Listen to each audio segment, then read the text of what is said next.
YouTube channel में आप सभी का स्वागत है। और आज हम अध्ययन करेंगे राणा महाराणा अमर सिंह, जिनका कार्यकाल रहा 1597 से लेके 1620 तक। 1597 और 1620।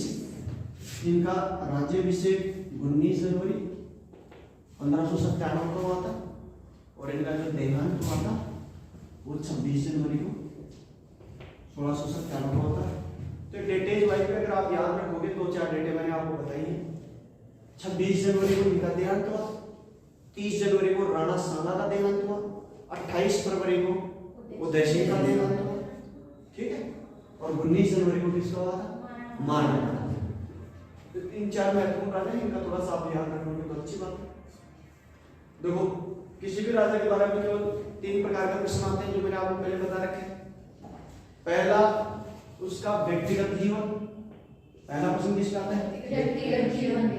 दूसरा आता है उसका राजनीतिक वर्चस्व, उसने कौन कौन सी लड़ाइयां की, किन किन राजाओं से क्या संबंध रहा, और तीसरा उसका होता है सांस्कृतिक योगदान। ये 3 प्रकार के किसी भी राजाओं के प्रश्न आते हैं। व्यक्तिगत जीवन की बात करते हैं तो महाराणा प्रताप और अजबदेव परमार, महाराणा प्रताप और अजबदेव परमार। अजबदेव परमार का दूसरा नाम क्या था?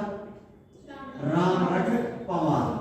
उनका ये पुत्र था, यानी महाराणा प्रताप का सबसे बड़ा पुत्र था। और इसके बारे में हमने पिछले एपिसोड में भी देख लिया कि 1583 का दिवेर का युद्ध अगर ये ना होता तो संभवतः महाराणा प्रताप ना जीत पाता। 1582 दिवेर, जिसे क्या कहा जाता है? मेवाड़ का मैराथन, जिसमें चाचा चेर से इमाम सुल्तान खान के घोड़े पे खड़ा होकर उनके 2 फाड़ कर देते हैं। रहीम दास की बेगम को बंदी बना के लाया था। ये वही है अमर सिंह। अमर सिंह के बारे में देखते हैं। अब आगे इनके पुत्र का नाम था करण सिंह। पुत्र का क्या नाम था? करण सिंह। करण सिंह का भी इनके जीवन में बहुत महत्वपूर्ण योगदान था, तो इन दो के बारे में याद रखना। राजनीतिक वर्चस्व की बात देखते हैं। देखो ये 1597 में राजा बने, तो 97 में जैसे राजा बने, अकबर तो अकबर ही था। अकबर ने 1585 के बाद में कभी आक्रमण नहीं किया था किसके ऊपर? प्रताप के ऊपर, महाराणा प्रताप के ऊपर। 1585 में जगन्नाथ कछुआ के नेतृत्व में अंतिम अभियान भेजा था। इसके बाद में कोई अभियान नहीं भेजा, यानी 12 साल तक 1585 से लेकर 1597 तक महाराणा प्रताप ने अपना शेष जीवन बिल्कुल शांतिपूर्ण तरीके से निकाला। लेकिन जैसे ही कौन राजा बन गया? अमर सिंह। तो उसको शुरू में दबाने के लिए इन्होंने अपना पहला अभियान भेजा, और पहला अभियान भेजा 1599 में, और वो भेजा सलीम के नेतृत्व में। किसके नेतृत्व में? सलीम जानते हो? जहांगीर। सलीम का मतलब जहांगीर। और जहांगीर अपने बेटे के नेतृत्व में भेजा। तो उस टाइम जहांगीर का अनारकली का इश्यू चल रहा था। जहांगीर की प्रेमिका थी अनारकली। अनारकली एक मूवी बनी है, देख लेना।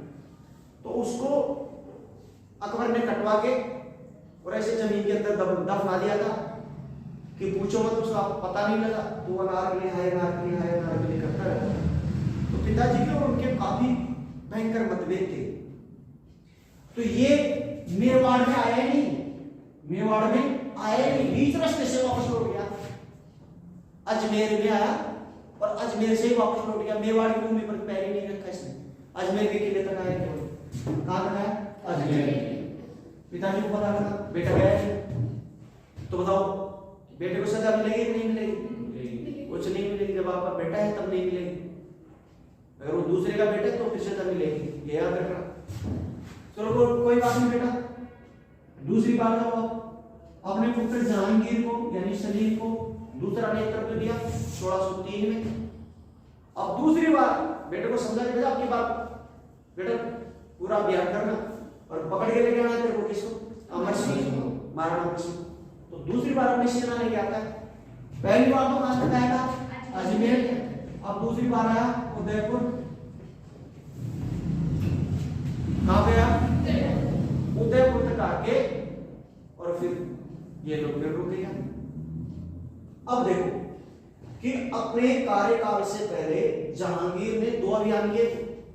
दोनों अभियानों में ऐसे पड़ रहा, हालांकि उत्तर में आके उसने कोई छानबीन नहीं की कि अमर सिंह कहाँ रह रहा है, उसने कोई पकड़ने की कोशिश नहीं की, आराम से टाइम पास करके फिर वापस चला गया।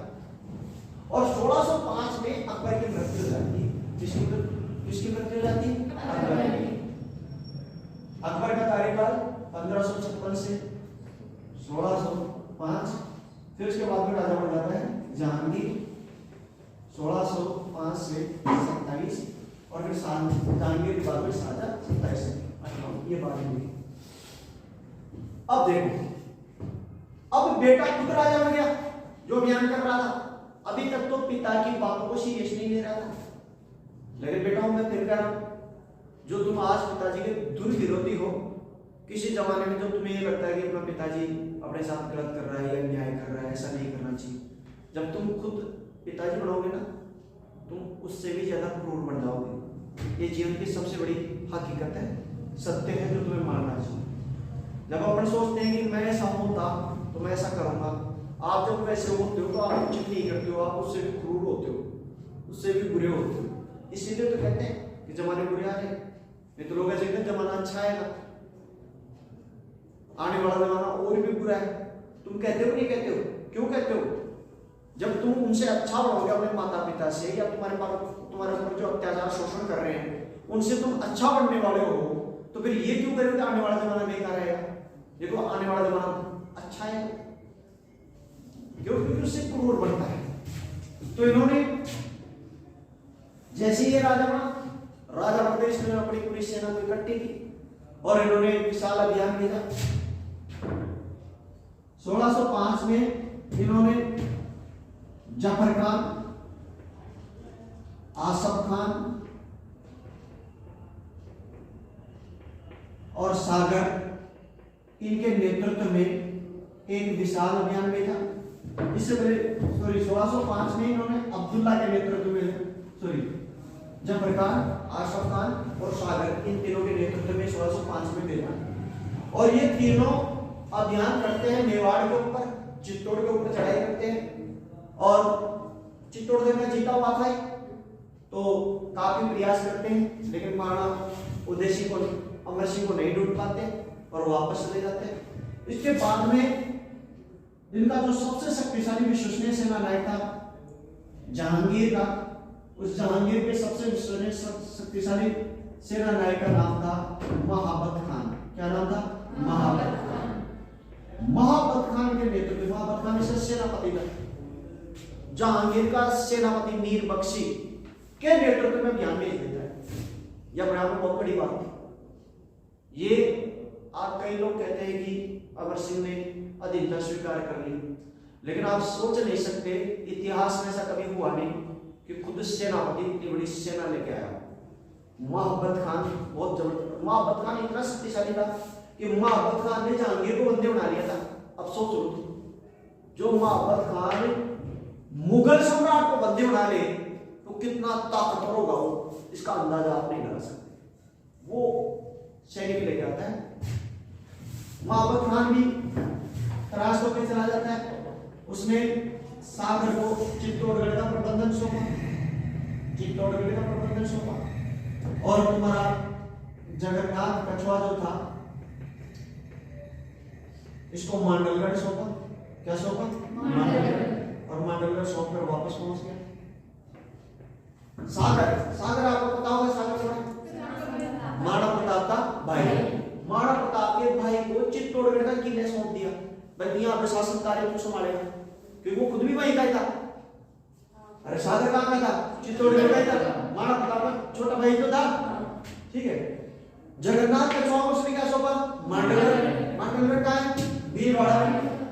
तो ये दो चीजें छोड़ के, चित्तौड़गढ़ और मांडलगढ़, ये दो स्थान छोड़ के शेष स्थानों पर जो अपना क्या नाम था महाराणा प्रताप ने कब्जा कर लिया था, केवल ये दो स्थान ही। ठीक। अब इसके बाद में पांचवा अभियान भेजा जाता है 1609 में, और वो अब्दुल्ला खान के नेतृत्व में भेजा जाता है। किसके नेतृत्व में भेजा जाता है? अब्दुल्ला खान के नेतृत्व में भेजा जाता है। 42,000 की फौज लेके पहुंचा, लेकिन वो भी महाराणा अमर सिंह को पकड़ने में और सदिग्धा स्वीकार कराने में ऐसे पकड़ा। तो ये सब सारे अभियान ऐसे पढ़ रहे थे। आप इसके एक स्क्रीनशॉट ले लो, उतार लो इसको।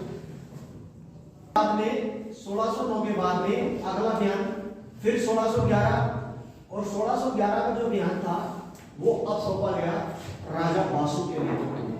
किसके नेतृत्व में? राजा बासु के नेतृत्व में। कि कौन भेज रहा है? जहांगीर, क्योंकि इस टाइम राजा कौन है? जहांगीर। तो 1611 में भेजता है, ये भी पिट-पिटा के आ जाता है, ये भी महाराणा को अमर सिंह को ना तो पकड़ सकता है, ना उसको अधीनता स्वीकार करा पाया, ना उसको मार सका। और इसके बाद में अगला बयान भेजता है 1613 मिर्जा अजीज को का। मिर्जा अजीज को का नाम सुना होगा आपने, मिर्जा अजीज को का। ये मान सिंह का चचेरा भाई था, ओ सॉरी इसका क्या नाम था? अकबर का चचेरा भाई था मिर्जा अजीज को का, जिसे 7,000 का मनसब दिया था। 7,000 पैदल और 35,000 घुड़सवार इसके साथ रहते थे। इसके अलावा मान सिंह को मिला था, ये केवल परिवार के सदस्यों को ही मिलता था। 7,000 का मनसब जो है वो शाही परिवार में मतलब उनके बेटे बेटियों को ही मिलता था। केवल 2 ही आदमी थे जिनको, बाहरी आदमी जिनको 7,000 का मनसब मिला था अकबर के इसमें। एक तो कौन था? मिर्जा अजीज को का, और एक दूसरा मान सिंह। ठीक, मिर्जा अजीज को का ने क्या, वो भी ऐसा पढ़ रहा, ये भी क्या रहा ऐसा पढ़। अब बड़ा दुखी हो गया, ये देखा बेटा आप छोड़ेंगे नहीं इसको, अब नहीं छोड़ना इसको, ये जी का जंजाल बढ़ रहा है। तो 1613 में उसने अपने चूल्हे जाके फाड़े और यहां पहुंच गया मेवाड़, और जहांगीर खुद नेतृत्व के लिए आया और खुर्रम को कमान सौंपी। और खुर्रम ने, खुर्रम का मतलब होता है जहांगीर, शाहजहां, खुर्रम का मतलब क्या है? शाहजहां। शाहजहां को कमान सौंप दी और खुद अजमेर के किले में बैठ गया। कहां बैठ गया? अजमेर के किले में बैठ गया। और शाहजहां कह दिया जाओ तोड़ो मारो पीटो कैसे करो, मेरे को जिंदा या मुर्दा कोई नहीं अमर सिंह। अब ये जो खुर्रम था बड़ा खतरनाक किस्म का आदमी था, चढ़ती हुई जवानी थी, और पूरा प्रयोग कहां पे किया? मेवाड़ में। उसने इतना कोहराम मचाया कि अब तक के इतिहास में इतना कोहराम कहीं मचा नहीं। उसने आग लगा दी पूरे मेवाड़ में, पशुओं को जला दिया, पशुओं को जला दिया, उसने फसलों को जला दिया, उन्होंने रहने के मकानों को जला दिया, उन्होंने काट दिया, औरतों को नीलाम कर करके बेच दिया बाजारों में, गुलाम बना दिया बच्चों को। इतनी बुरी हालत हो गई थी लास्ट में जाके, और सभी जो सामंत थे, सरदार थे अमर सिंह के, उसके पास जाके इकट्ठे हो गए और उनको समझाने लगे कि हुजूर अब आप उनसे संधि करने का लाभ कोई विकल्प नहीं है। अमर सिंह संधि करना नहीं चाहता था, महाराणा प्रताप का छोरा है, इतना वीर पिता का पुत्र है, तो संधि तो करना ही नहीं चाहेगा। लेकिन उसके ऊपर इतना दबाव बढ़ गया, उसके बेटे करण सिंह का दबाव था। करण सिंह धीरे धीरे बढ़ रहा था, तो करण सिंह ने भी कह दिया भाई आपको तो क्या पड़ी है, आप तो यहाँ सुरक्षित हो, बिखरे तो किसी और के माँ बहनें बिखरी है, तुम्हारे को कहाँ दिक्कत पड़ रही। इस बात से काफी परेशान हुआ और उन्होंने संधि प्रस्ताव के लिए राजी हो गए, और उन्होंने संधि प्रस्ताव भेजा किसके पास? मुगलों के पास। तो 5 फरवरी 1615 मेवाड़ मुगल संधि। कौन सी संधि? मेवाड़ मुगल संधि। मेवाड़ मुगल संधि। 90 वर्ष बाद में इन्होंने अधीनता स्वीकार कर ली। मुगल कबायत 1526 में आ गए थे। 1527 में खान वाला युद्ध लड़ा था, इनके दादाजी ने लड़ा था। दादाजी था परदादा था? राणा सांगा अमर सिंह का क्या था? परदादा था। क्या था? परदादा। इनका दादा उदय सिंह था, जो ये पैदा हुए थे जब अमर सिंह पैदा हुए थे 1557 में पैदा हुए थे। तो इसका जो बाबा जड़ूला उतराने के लिए यहाँ उदयपुर के आसपास रहते गिरिनाथ जी के पास। तो उस टाइम क्या हुआ कि उदय सिंह ने अपने पुत्र के लिए वहां जमीन पसंद आई, तो देखा यार अपना पोता भी हो गया, तो कुछ बना देते हैं यहाँ पे। तो उदयपुर शहर की स्थापना कर दी थी 1562 में, याद रखना। ये चीज मैंने आपको पहले बताई थी। वापस आओ, 5 फरवरी 1615 को मेवाड़ मुगल संधि हुई। ठीक, अब देखो मेवाड़ की तरफ से करने वाला कौन था? अमर सिंह का पुत्र था करण सिंह, महाराणा अमर सिंह। अमर सिंह का पुत्र कौन था? करण सिंह। और वर्सेज जहांगीर, और जहांगीर का पुत्र कौन था? खुर्रम। खुर्रम माने शाहजहां, राजा। तो ये इन दोनों की काफी अच्छी पट गई थी, दोनों मित्र से बन गए थे दोनों जने। और इधर की तरफ से जहांगीर की तरफ से संधि प्रस्ताव लेके गए थे मुल्ला शुक्रलाल सिरोजी प्लस सुंदरदास जी।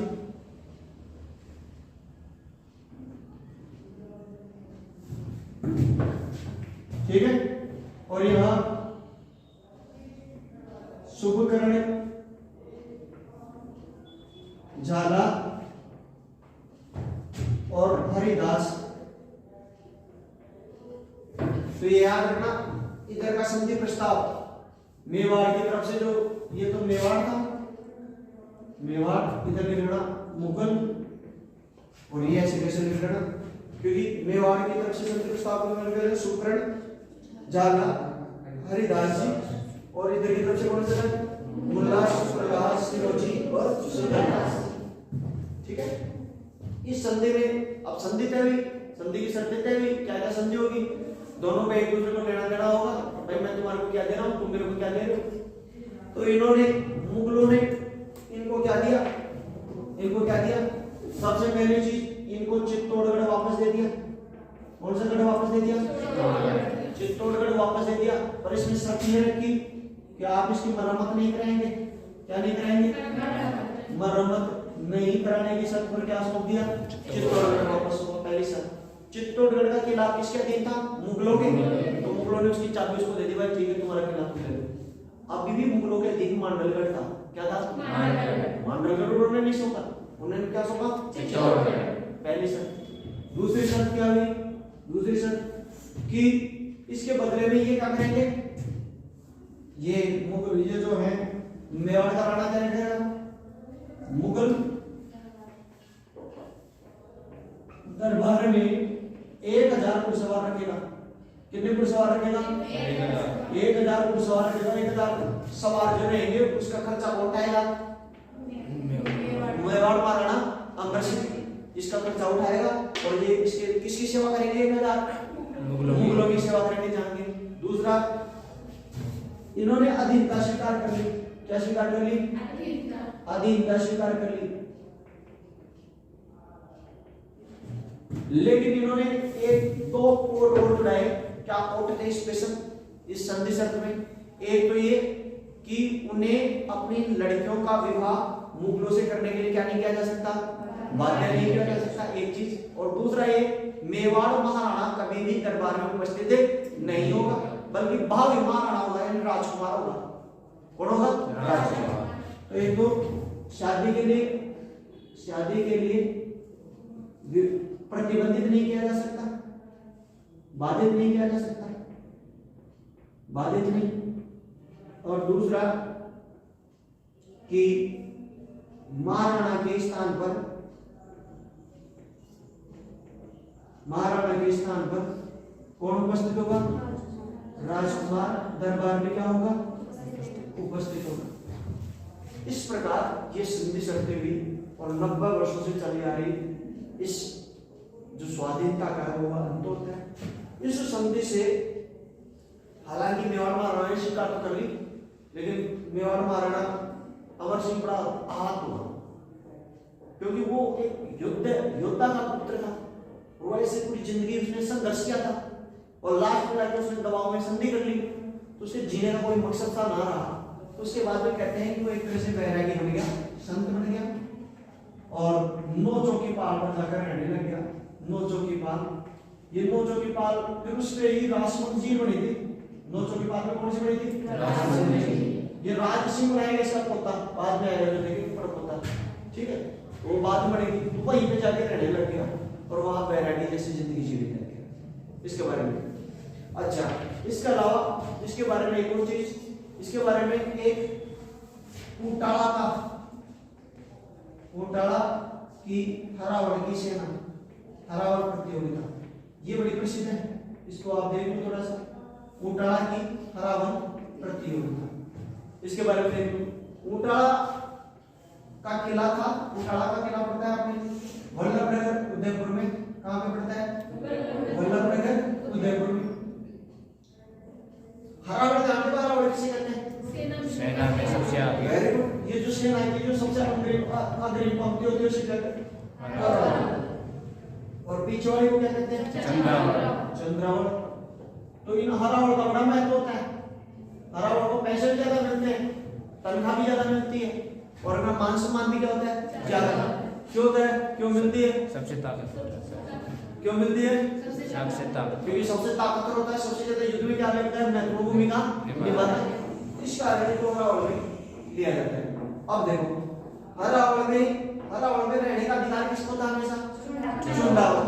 किसको अधिकार था? चुंडावत। चुंडावत को राजमाता किसने दिया था? अहिंसा देवी ने ये विशेष अधिकार दिया था कि चुंडावत और उसके बाद में उसके वंशज ही हरावल की सेना में रहेंगे। अब देखो, इसके बाद में इसके चाचा का नाम था शक्ति सिंह। अमर सिंह के चाचा का नाम था शक्ति सिंह, और शक्ति सिंह के वंशज कहलाए सत्तावत। क्या कहलाए? सत्तावत। तो चुंडावत और सत्तावतों के बीच में लड़ाई होगी, चुंडावतों के बीच में और सत्तावतों के बीच में। सत्तावत तो मेरे हरावल का नेतृत्व हम करेंगे और चुंडावत कह रहे हैं हम करेंगे। तो इस बात को लड़ते लड़ते ये पहुंच गए महाराणा अमर सिंह के पास। किसके पास पहुंच गए? महाराणा अमर सिंह के पास। अब ये सत्तावत का जो था उसका नाम था बल्लू सिंह सत्तावत। क्या नाम था? बल्लू सिंह सत्तावत। बल्लू सिंह सत्तावत। और चुंडावत का नाम था जयद्र सिंह चुंडावत। क्या नाम था? जयद्र सिंह सत्तावत। ये लड़ते लड़ते किसके पास पहुंच गए? अमर सिंह के पास। बोले क्या बात है? चलो बोला कि महाराज बहुत कर रही बुलानी। बल्लू सत्तावत ने कहा हम अब हरावल में हम रहेंगे, आज तक ये रहेंगे। जयद्र सिंह चुंडावत को कहा, बोला क्या बात है महाराज, हमारा विशेष अधिकार है। आपकी परदादी ने राजमाता हंसाबाई ने हमने लिख के दिया था, ये देख लो, ये पर्चा दिखा दिया। इस पर्चे में लिखा हुआ कि चुंडावत हरावल की सेना में रहेंगे। हमारे पास पर्चा है, साइन किया हुआ, मोहर लगा हुआ है, हम रहेंगे हरावल में। ये क्या मांगते हैं? अभी पीछे रहने की क्या दिक्कत है? पीछे रहने में दिक्कत है? ये मान सम्मान की बात होती है हरावल में रहना। इनको पैसा ज्यादा मिलता है और मेरे घर पे आके कुछ भी नहीं करते, कपड़े पुड़े बर्तन वर्तन कुछ नहीं धोते, आराम से कपड़े भी इसके ऊपर फेंकते, धो के ले गया चिल्लर। क्योंकि इनकी पीछे वालों की जान की वजह से बनते घोड़ों को वैसे रोकते ढाल से, बहुत ताकतवर होते हैं, तो इनका सम्मान ज्यादा होता है, रुतबा। अरे इनका रुतबा क्या होता है? कम होता है। तो उसने कहा कि महाराज किसी जमाने में होंगे चुंडावत शक्तिशाली, लेकिन आज में शक्तिशाली हूं, योग्य को चांस मिलना चाहिए। दोनों की लड़ाई होगी, वहीं दरबार में लड़ने लगी। और जो चैलेंज करता है उसमें वास्तव में कोई ना कोई बात होती है, दम होती है, तभी चैलेंज करता है। हर कोई आदमी चैलेंज नहीं करता, इस बात का ध्यान रखना। तो दमदार कौन था? बल्लू सिंह सत्तावत।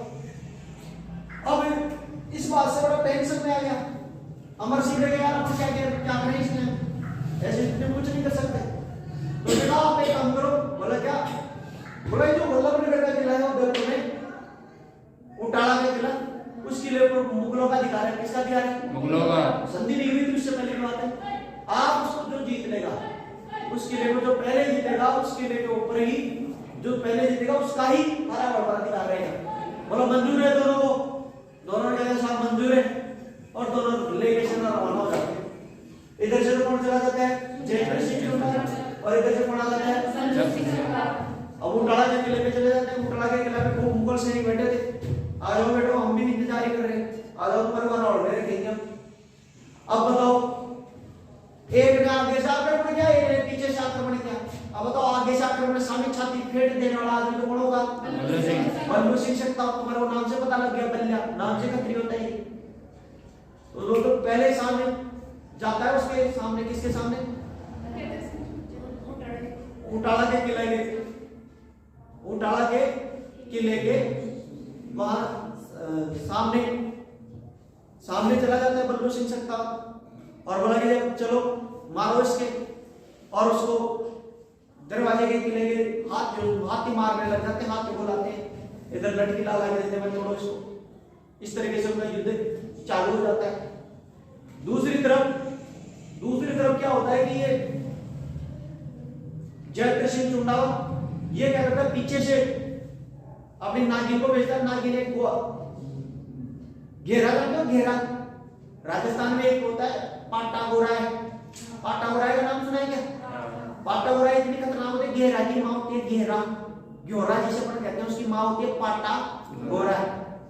इतनी चौड़ी होती है, पंजे होते हैं उसके, पंजे बड़े खतरनाक किस्म के होते हैं। तो उसका नाम था नलिनी। नलिनी को चला दिया ऊपर चला गया, उसकी पूंछ के बांध दिया रस्सी, ऊपर चढ़ गई नलिनी और उसके लटक के, और फिर पीछे से चढ़ गया इसके ऊपर, किले के ऊपर, और किले के ऊपर चढ़ गए, और फिर वहां पे रस्सी डाल के अपने सैनिकों को खींचने लग गया, और इधर लड़ने लग गया। इधर से निकला रहे थे लड़ने के लिए, किले की दीवारें छोटी छोटी होती थी, ऐसे नहीं इतनी सी होती है, इस पे कैसे खड़ा होगा, खूब छोटी छोटी होती थी ऐसे। तो उन पे चढ़ के युद्ध करने लग गया, उधर से सैनिक चढ़ने लगे। बल्लू सिंह सत्ता तो उधर सामने से जा रहा, और सामने से हाथी क्या करें, हाथी वैसे ही खतरनाक होते हैं। तो हाथी को दारू वारू मिला दिया, बोला इसके मारो। अब किले में इतने लंबे किले, जो गेट था उसके ऊपर इतने किले, तो उनका हाथी उनके टच करे नहीं, युद्ध करे तो सर में घुस जाएगी। तो बल्लू सिंह सत्ता बड़ा खतरनाक आदमी था, तो वो आटा हो गया उसके, अम्मा हो गया, अब मारो इसके, खुद आटा हो गया। फिर हाथी उसको मारता है, और वो खुद किले में रुक जाता है, उसके अंदर एंटर हो जाती है सेना, टूट जाता है दरवाजा। सामने से तो अब देखो यहाँ पे, सामने से तो किसकी सेना आ रही है? बल्लू सिंह सेना, और ऊपर से किसकी सेना आ रही है? जयद्रथ सिंह चुंडावत। झंडा यहाँ पे गाड़ना है। अब देखो क्या स्थिति हो। अब बल्लू पहले किसका प्रवेश, किसका अधिकार हो जाएगा? सत्ता होगा, क्योंकि अंदर लगभग चले गए थे। जब जयद्रथ सिंह चुंडावत ने देखा कि बेटा ये तो गया किला अपने हाथ से, हरावल की सेना, अब अपने को कपड़े धोने पड़ेंगे, तो उसने अपना सर काटा, और सर काट के और झंडे में गाड़ के फेंक दिया वहां, सर काट के फेंक दिया। बोले किले में पहले अधिकार किसका, एंटर कौन हुआ है? हम हुए। और वो भी कहते हैं गहलोत राणो जीत गए हो, जो आदमी मर जाता है उसकी क्या मान ली जाती है? जी। तो उसने अपना सर काट के फेंक दिया था, इसलिए लास्ट में जाके और चुंडावतों के पास हरावल की प्रतियोगिता रहने देते, हरावल इनके पास ही रहने देते। लेकिन सत्ता होता को विशेष अधिकार मिल जाते हैं कि 1+1, एक चुंडावत और एक सत्ता, ऐसे हरावल खड़े। तो ये हरावल की प्रतियोगिता ये भी आगे उटाला किले में हुई थी। आगे देखो, इसके अलावा इसके बारे में और कोई एक आध प्रश्न। एक तो इनकी मृत्यु जो हुई थी वो हुई थी 26 जनवरी 1620 को, और हिंगो चौकी पहाड़ पर हुई थी। और इनका जो समाधि है वो आहड़ में बनाएगी। आहड़ में महासतियां हैं। कौन सी सतियां हैं? महासतियां। महासतियों में सबसे पहली जो छत्री है वो किसकी है? अमर सिंह की। महासतियां मतलब जो छत्रियां बना रखे हैं उनको ही महासतियां कहते हैं। छत्रियां बना देते, कोई राजा बनता है तो छत्रियां बना देते हैं, वो सबसे पहले स्मारक इनका ही है। एक चीज याद रखना। अब इसके बारे में 2-3 चीजें हैं। एक तो कर्नल जेम्स टोड ने कहा है सुयोग्य पिता का सुयोग्य वंशधर कहा है। कर्नल जेम्स टोड ने क्या कहा?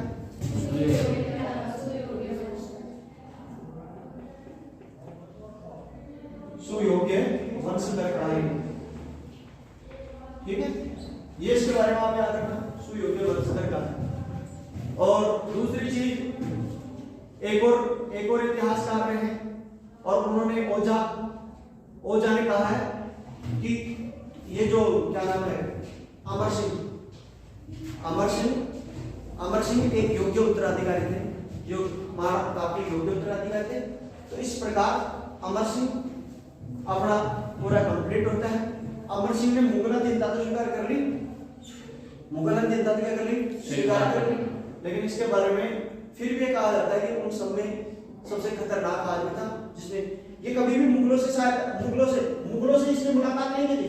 मुगलों से मुलाकात की थी उसके पुत्र करण करण सिंह ने मुलाकात की थी। सबसे पहले करण सिंह ने अजमेर के किले में की थी। कहाँ पे किले में की थी? अजमेर। क्योंकि इसका पिता जहांगीर कहाँ पर हुआ था? अजमेर। तो अजमेर में किले की थी। और इसके साथ इसका मित्र गया था जिसका नाम था जीवासा।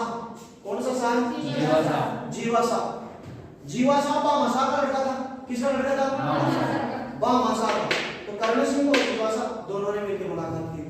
ठीक है, चलो ठीक है, आप इसका एक स्क्रीनशॉट ले लो। एक तो ये सूत्रन का नहीं है, हरिदास है, हरिदास हरिदास और एक कर्नल जेम्स का कहता है पिता वह अपने पिता एवं वंश का सुयोग्य वंशधर था। एक तो ये कथन है।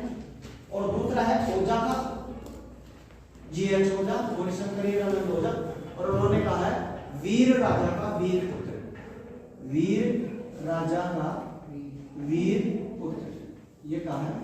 ये दो कथन है। और इनका अंतिम शब्द कहाँ गुजरा? नोचों के पाल पर, नोचों के पाल पर। ठीक है, अब इसको कंप्लीट करते हैं।